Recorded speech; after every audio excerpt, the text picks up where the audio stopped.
kesempatan ini kita akan membahas pembiayaan daerah. Setelah video sebelumnya kita telah membahas pendapatan daerah dan belanja daerah, ini kita bahas pembiayaan daerah. Pertama-tama, pembiayaan daerah perlu kita samakan persepsi. Kita maknai sebagai semua penerimaan yang perlu dibayar kembali dan atau pengeluaran yang akan diterima kembali, baik pada tahun anggaran yang bersangkutan maupun pada tahun anggaran berikutnya.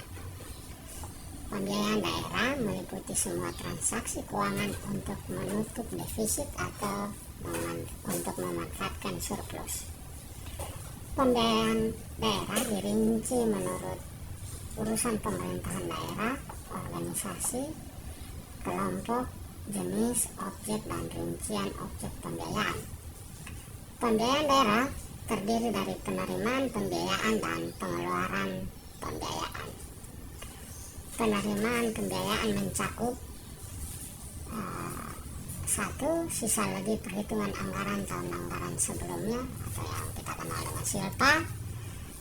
SILPA mencakup pelampauan penerimaan PAD, pelampauan penerimaan dana perimbangan, pelampauan penerimaan lain-lain pendapatan daerah yang sah, pelampauan penerimaan pembiayaan, penghematan belanja, kewajiban kepada pihak ketiga sampai dengan akhir tahun belum terselesaikan, dan sisa dana kegiatan lanjutan. Kedua, pencairan dana cadangan digunakan untuk menganggarkan pencairan dana cadangan dari rekening dana cadangan ke rekening kas umum daerah dalam tahun anggaran berkenaan. Jumlah yang dianggarkan sesuai dengan jumlah yang telah ditetapkan dalam peraturan daerah tentang pembentukan dana cadangan berkenaan.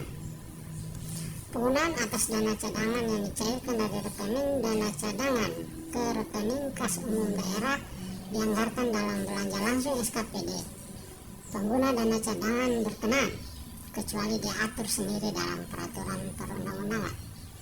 Yang ketiga, hasil penjualan kekayaan daerah yang dipisahkan, yang digunakan antara lain untuk menganggarkan hasil penjualan perusahaan milik daerah atau BUMD dan penjualan aset milik pemerintah daerah yang dikerjasamakan dengan pihak ketiga atau hasil divestasi penyertaan modal pemerintah daerah. Keempat, penerimaan pinjaman daerah yang digunakan untuk menganggarkan penerimaan pinjaman daerah, termasuk penerimaan atas penerbitan obligasi daerah yang akan direalisasikan pada tahun anggaran berkenaan. Kemudian yang kelima, penerimaan kembali pemberian pinjaman yang digunakan untuk menganggarkan posisi penerimaan kembali pinjaman yang diberikan kepada pemerintah pusat dan atau pemerintah daerah.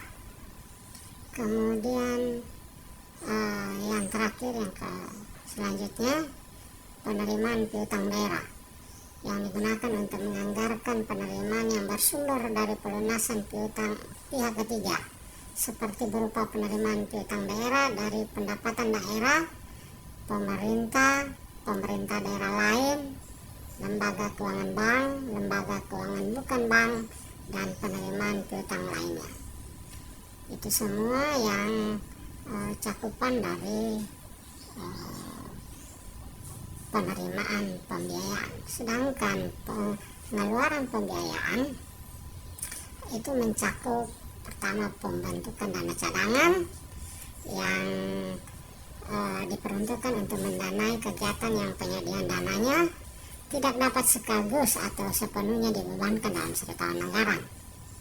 Pembentukan dana cadangan ditetapkan dengan Perda yang isinya mencakup penetapan tujuan pembentukan dana cadangan, program dan kegiatan yang akan dibiayai dari dana cadangan, besaran dan rincian tahunan dana cadangan yang harus dianggarkan dan ditransfer ke rekening dana cadangan, sumber dana cadangan, dan tahun anggaran pelaksanaan dana cadangan, yang dibahas bersamaan dengan pembahasan Ranperda tentang APBD dan ditetapkan oleh kepala daerah bersama dengan penetapan rancangan peraturan daerah tentang APBD. serta ditempatkan pada rekening tersendiri. Kedua, penerimaan modal atau investasi di pemerintah daerah.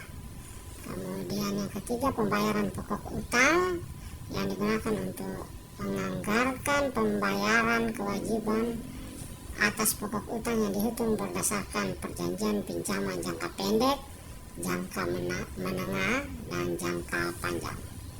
Kemudian yang keempat adalah pemberian pinjaman daerah yang digunakan untuk menganggarkan pinjaman yang diberikan kepada pemerintah pusat dan atau pemerintah daerah. Itu cakupan pengeluaran pembiayaan. Pada akhirnya pembiayaan itu menghasilkan pembiayaan neto yang merupakan selisih antara penerimaan pembiayaan dengan pengeluaran pembiayaan.